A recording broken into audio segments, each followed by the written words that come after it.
এফালে ছোৱালী গা ধুবৰ কাৰণে পানী যোগাৰ কৰা হৈছে দেখিছেনে। এফালে এয়া গৰম পানী বহাইছোঁ আৰু এইফালে এয়া দেখিছেনে ছজনা ফুল মানে। নমস্কাৰ সকলোকে পূজাবৰ ইউটিউব চেনেলটো এটা ব্লগলৈ স্বাগতম জনাইছোঁ, লগতে ফেচবুক পেজলৈকো। আৰু এয়া দেখিছেনে এয়া ছজনা ফুলখিনি যে বুটলি আনিছিলে ধুনীয়াকৈ মায়ে। বহুত কৰিছে, ইমান বতাহ দিছে মানে, তাৰে ভাজি বনালোঁ আমাৰ দেহাৰ কাৰণে। তাই মানে স্কুল যাব আৰু তাতে পৰীক্ষা হৈ আছে। ৰাতিপুৱা এয়া 8টামান বাজিছে, এতিয়া 8টামান বজাতে মোৰ বনোৱা মেলা প্ৰায় এতিয়া শেষে হ'ব আৰু। এফালে সুদা ছজনা আলু ভাজি নাখাওঁ বুলি কোৱাৰ কাৰণে মই লগতে আকৌ বেঙেনা পুৰিলোঁ, বেঙেনা আলু চাটনি অকণমান বনাই দিওঁ। এনেকৈ তাইক পৰীক্ষালৈ খুৱাই পঠিয়াওঁ আৰু আমি খাম আৰু অলপ পিছত বনাই মেলি। এফালে আমাৰ ছোৱালী শুই আছে দেখিছেনে। গা চা যে মায়ে ধুনীয়াকৈ ধুৱাই দিলে, গা ধুৱাই পিছত একদম এয়া দেখিছেনে নাই, পূৰা ছাতি দি থৈছোঁ। আৰু দেখিবলৈ ছাতিটো ধুনীয়া এটা ভাটৌ চৰাই আছে। আৰু গা ধুৱাই দিয়াৰ পিছতে পূৰা টোপনি, একদম ক'ব নোৱাৰে টোপনিত, পূৰা টোপনি গৈ আছে। আৰু অকণমান পিছত আৰু উঠিব আৰু চিটি মেলি টোপনিহে এতিয়া। বাকী আছক না, মই গা চা ধুই মেলি ৰাতিপুৱা তাই স্কুল যাব বুলি জল্দি বনাই মই ভাত পানী বনালোঁ যে তাইৰ কাৰণে। মই মানে যেনেকৈ গা ধুই আহিছিলোঁ তেনেকৈহে আছোঁ আৰু। যাওঁহে কাপোৰ কানি পিন্ধি লওঁগৈ ভালকৈ। এইফালে এয়া পায়স সিজোৱা হৈছে মাইনাৰ কাৰণে, মানে তাইৰ নামত আজি পায়স অকণ দিম বুলি কৈছে আৰু। মানে মায়ে একো হোৱা নাই, এনেই আৰু পায়স অকণ দিব আৰু। আমাৰ ছোৱালী খোৱাৰ পৰা উঠিলে, খোৱাৰ পৰা উঠি দেখিছেনে এতিয়া সেয়া মাৰ লগত মানে প্ৰাৰ্থনা কৰি আছে। যিহেতুকে ছোৱালীৰ হৈ পায়স দিছে যেতিয়া, সেইটো কাৰণে অকণমান তাইক মানে খোৱা কৰাই দিছে আৰু মায়ে। আৰু সেয়া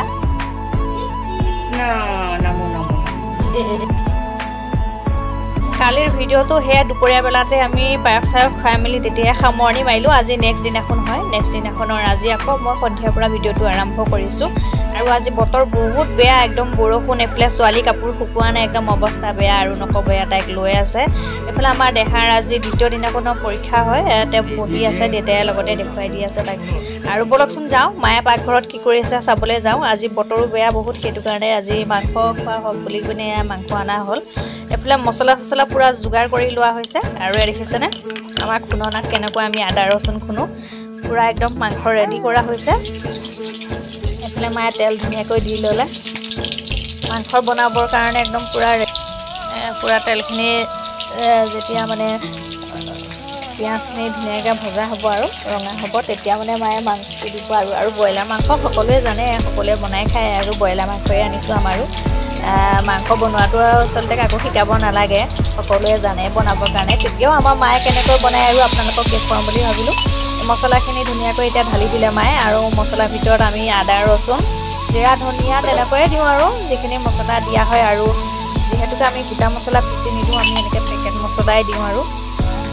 পেকেট মছলা গোটেইখিনি তেনেকৈ দিয়া হ'ল। আৰু এতিয়া আমাৰ মাংস বনালে এক্সট্ৰা বনাবলগীয়া হয়, কাৰণ বোৱাৰীয়ে মা মছলা খাব নোৱাৰে যে, তেল মছলা তাই তেনেকৈ বেছিকৈ খাব নোৱাৰে। সেইটো কাৰণে এক্সট্ৰা কৰি কিনে এতিয়া বনাবলগীয়া হয় বেলেগ বেলেগে।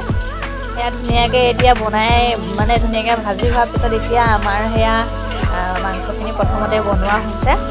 আমাৰটো বনাই হোৱাৰ পিছত আকৌ তাইখিনি বনাই দিব। সেয়া ধুনীয়াকৈ মায়ে বনাই আছে, ভাজি আছে। মানে অলপ বেছিকৈ ধুনীয়াকৈ ভাজিলে মানে আৰু খাবলৈ ভাল লাগে, নহ'লে অলপ ভাজি দিলে আৰু খাবলৈ ইমান এটা ভাল নালাগে। সেইটো কাৰণে মায়ে মানে পূৰা ধুনীয়াকৈ ভাজি থাকে একদম ৰঙা নোহোৱালৈকে। মানে পূৰা যেতিয়ালৈকে মানে অকণমান ততত লগা নহয় আৰু, মানে মাংসটো পানী ওলাই পিনে শুকাই পিনে সেই তেতিয়ালৈকে ধুনীয়া কৰি ভাজিব লাগে। আৰু তেনেকৈ ভাজিলে মানে বহুত ভাল লাগে। আৰু আপোনালোকে মোৰ ৰিলসমূহ বাৰু চাইনে ইনষ্টাগ্ৰামত, মোৰ ৰিলসমূহ চাব। মোৰ বহুত ধুনীয়া ধুনীয়া ৰিল এৰোঁ, আৰু সদায় মই এটা ৰিল এৰোৱে।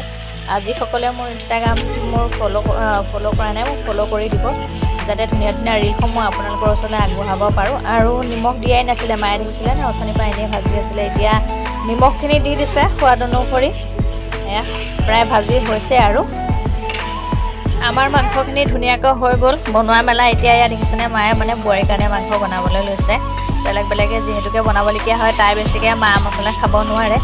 আৰু ভিডিঅ' কৰি থাকোঁতে মই ছোৱালীক লওঁতে এইফালে পাহৰিয়ে থাকিলোঁ, ধুনীয়াকৈ মই মাংসখিনি বনোৱা আপোনালোকক দেখুৱাব নোৱাৰিলোঁ। এইফালে এটা চাটনি বনাই লৈছোঁ। আৰু আজি ভিডিঅ'টোৰ পৰা এতিয়া বিদায় লওঁ, কাইলৈ পুনৰ এটা ভিডিঅ' দি লগ পাই আছোঁ। এতিয়া আমাৰ ভাত খোৱাৰে সময় হৈ গ'ল, গতিকে ভাত খাবলৈ বহিছোঁ। এইফালে বিলাহী চাটনি মাৰি গৈছে। বাই বাই, জয় আই অসম।